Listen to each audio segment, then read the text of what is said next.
মোৰ YouTube channel মহৎ জীৱনৰ সন্ধানলৈ আপোনালোকক স্বাগতম জনালোঁ। প্ৰিয় বন্ধু বান্ধৱীসকল, আজিকালি সচৰাচৰ ব্যৱহৃত এটা শব্দ হ'ল জাংক। জাংক ফুড অকল খাদ্য তালিকাতে সীমাবদ্ধ হৈ থকা নাই।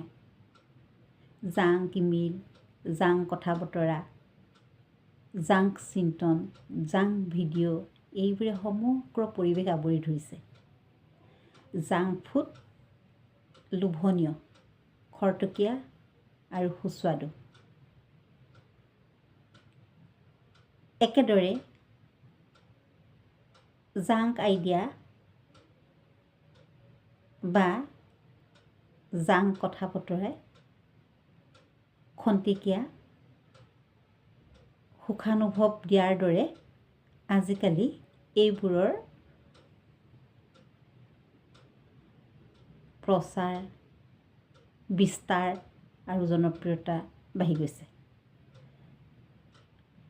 এই পৰিপুষ্টিবৰ্জিত অখাদ্যবোৰে খন্তেকীয়া সুখানুভৱহে দিয়ে।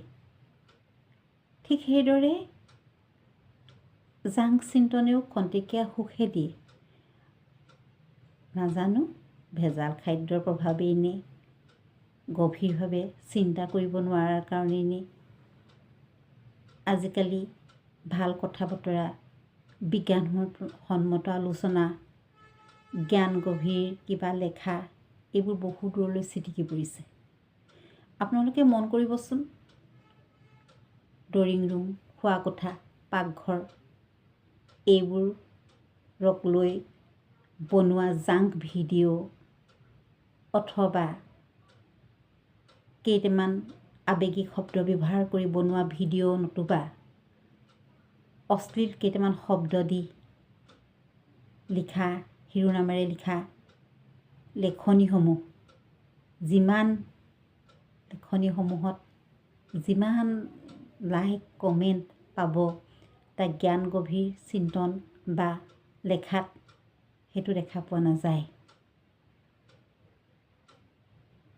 বিভিন্ন সময়ত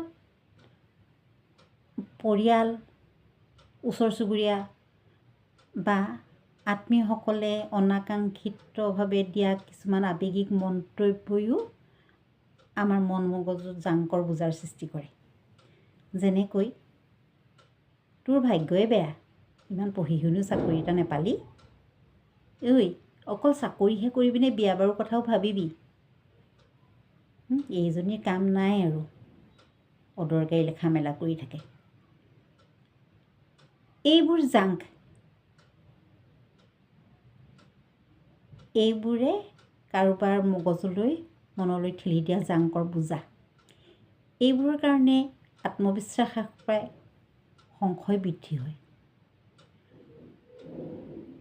নিৰ্দিষ্ট লক্ষ্যত উপনীত হ'ব পাৰিম নোৱাৰিম তেওঁলোকৰ চিন্তাৰ এটা বোজা হৈ পৰে। প্ৰিয় বন্ধু বান্ধৱীসকল, এনেকুৱা ধৰণৰ জাংক মন্তব্যৰ পৰা নিজকে আঁতৰত ৰাখক। মন সুস্থ সবল কৰি ৰাখিবলৈ ভাল কিতাপ পঢ়ক, দৈনিক ব্যায়াম আৰু খেলা ধূলা কৰক আৰু সুখ দুখৰ ভাগ বতৰা কৰিব পৰাকৈ বিশ্বাসী আৰু ৰসিক বন্ধু বিচাৰি লওক আৰু ৰ'দৰ দেশলৈ যাবলৈ সাজু হওক। প্ৰিয় বন্ধু বান্ধৱীসকল, মোৰ কথাখিনি যদি আপোনালোকৰ ভাল লাগিছে, ছাবস্ক্ৰাইব কৰিব আৰু লাইক কমেণ্ট দি মোক উৎসাহিত কৰিব। ধন্যবাদ।